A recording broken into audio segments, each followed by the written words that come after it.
Hey everybody, Danger Bass here. Welcome to an inside look at my studio. Well, you're not going to really see the studio other than the Serato Studio software that I'm using here. And I thought I'd show you a bit of the process for how I make the mashups and mega mixes that I've been playing around with, putting together, experimenting really for a while now on Sandtrax, my weekly radio show, Shady Pines Radio.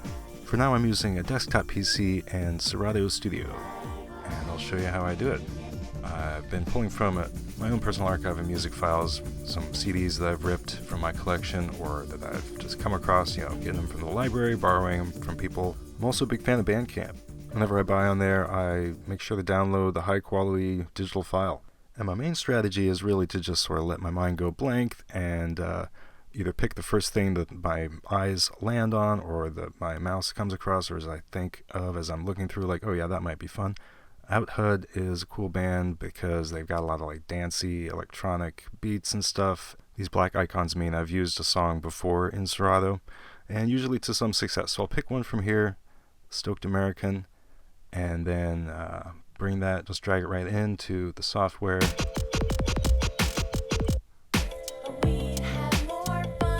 Okay, so now that it's in here, I can preview it and just kind of remind myself of what this song is like. And yeah, we're going to go ahead and add something to it.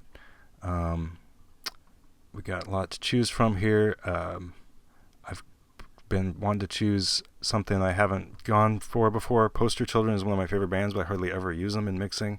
So if I just pick a song that I like from this album, I guess I like most of the songs on this one, but a number of them could work. It's just they're kind of an indie rock band. And I'm going to see what that sounds like mixed with the more like electronic dance music.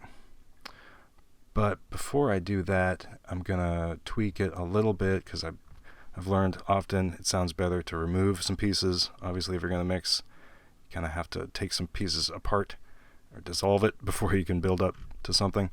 So of course, one of the key features and best features of the software is the stem separation. You can click on these icons to make vocal, melody, bass, or drum stem. You can also adjust the volumes of those particular elements within the track.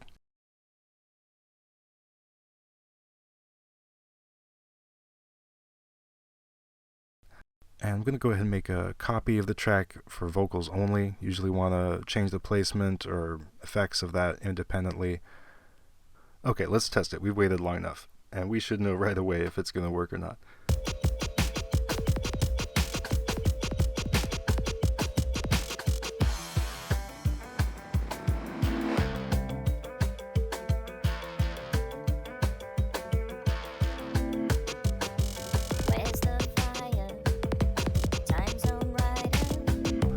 Alright, that's cool. I think we've deemed it worthy. Let's continue to adjust some stuff.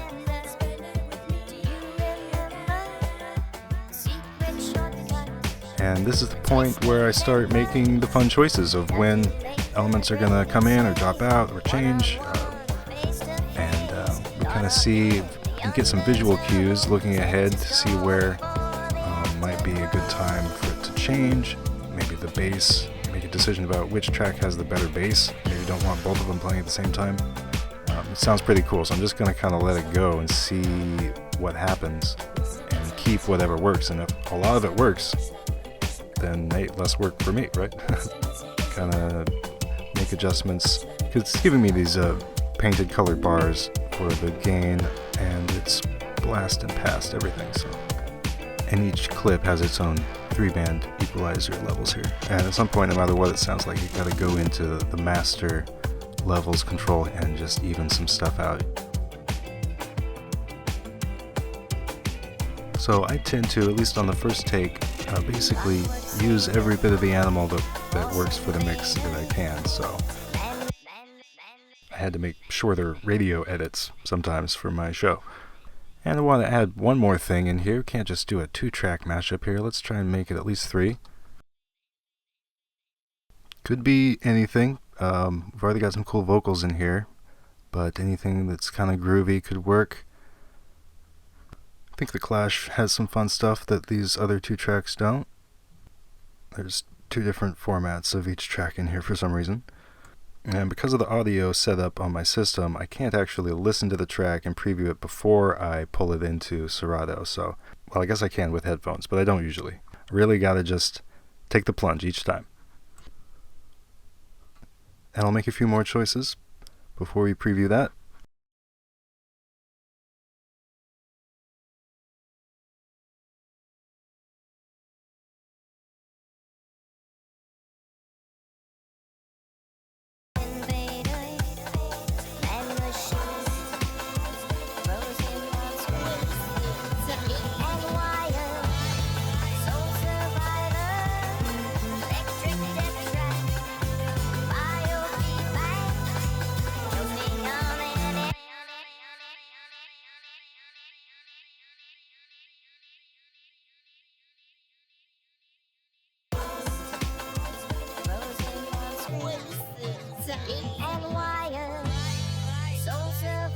So that doesn't sound great. I think I know why.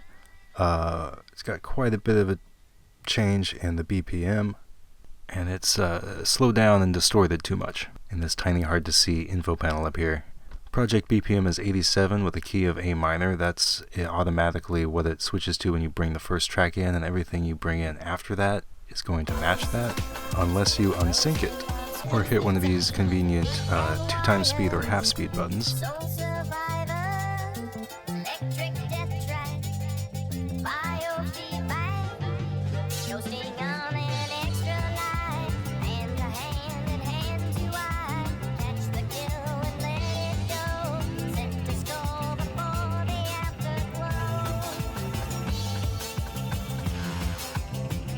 I think that works.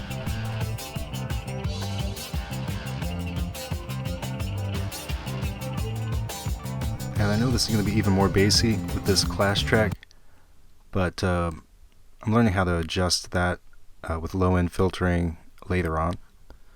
And this is the point where if I like what I'm working on, I gotta save it. It's also the point where usually my brain immediately forgets the name of the tracks that I'm working with, so I have to double check.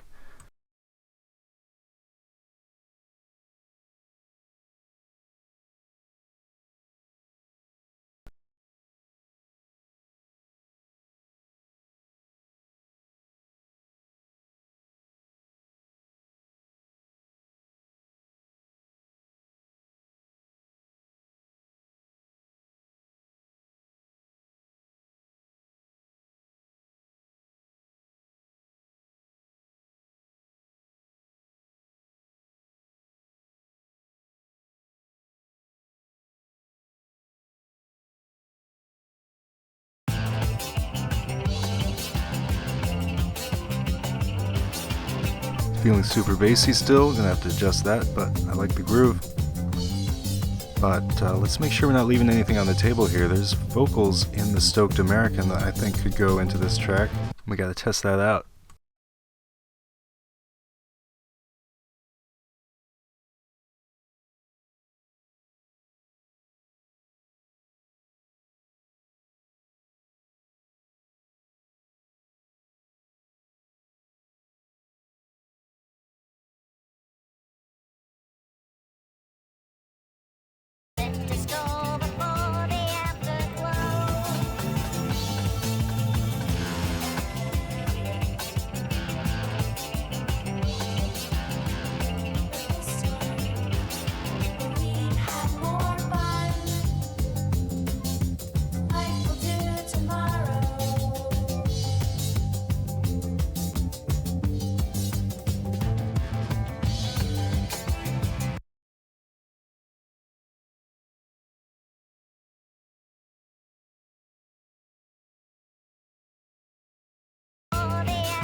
vocals don't always work great when they're overlapping, but I think this is cool.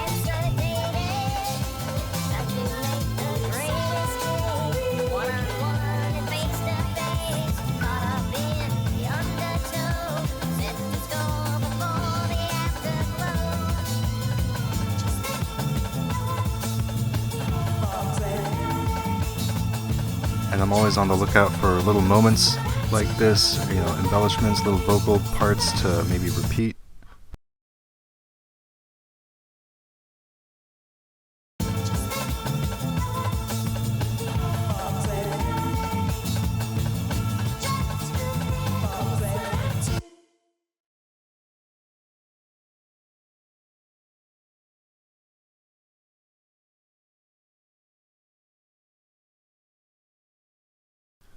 Get these at a even interval here and see what else is going on down the line here for the vocals on one more dub. Try to make choices that further the mix as I go, not just let it be you know, a simple overlay, which sometimes that works great, but especially with vocals, sometimes less is more.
There it is. I think that's a natural end to it.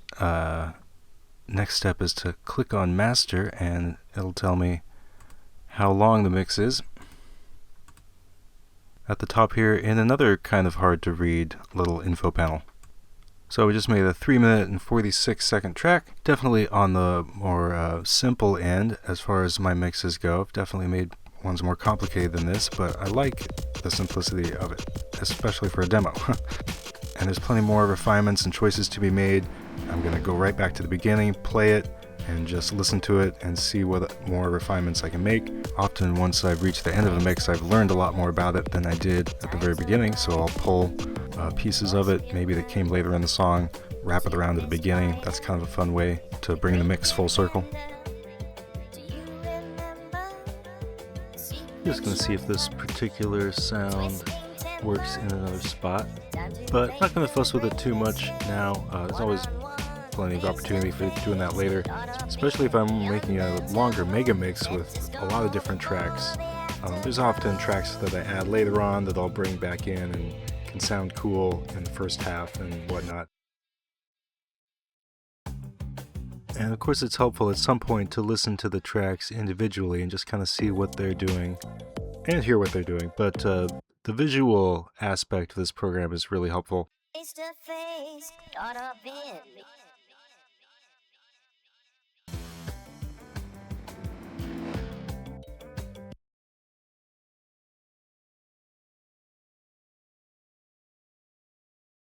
just fine-tuning the guitar part here, making sure that stands out, or is clear at least.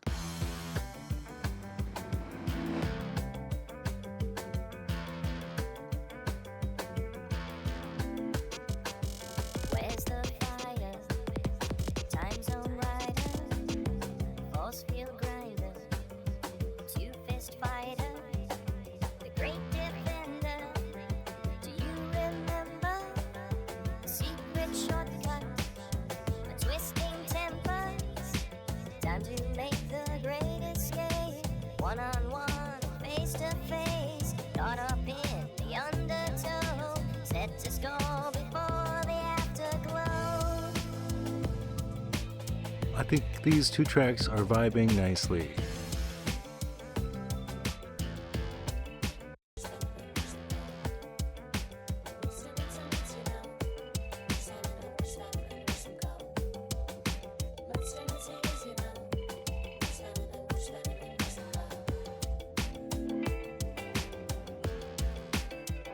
Some things I might consider at some point: changing the key of the vocals of certain parts. They don't always have to match, or changing the key of the entire track sometimes will help.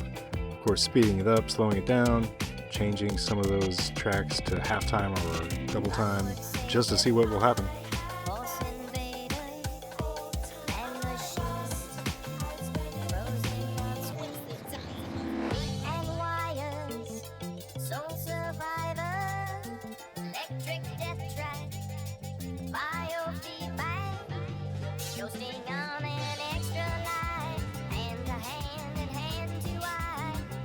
And a part of this too is noticing when there are commonalities in lyrics, synchronicities beyond just the music. For instance, these two songs kind of deal with time, or measurements of time at certain parts. Stop wasting time is a lyric in the Clash song, or One More Time in the Ghetto is another lyric in that Clash song. And in Stoked American, they're singing about like hours turn to days, and if I had all the time back. Now that's totally unintentional on my part. I hardly ever think about the content of the lyrics before I start mixing. That just happens, and that's a function of this art form. There's also the lyric Time Zone Writer in the Poster Children track, I'm realizing. Now, I didn't set out to demonstrate that particular aspect of this mixing project in my first demo, but there it is. That's actually a good sign, right? That I'm on the right track. It happens a lot, and it's hard to describe, but there you go. Maybe it's just that there's only so many good topics to write songs about.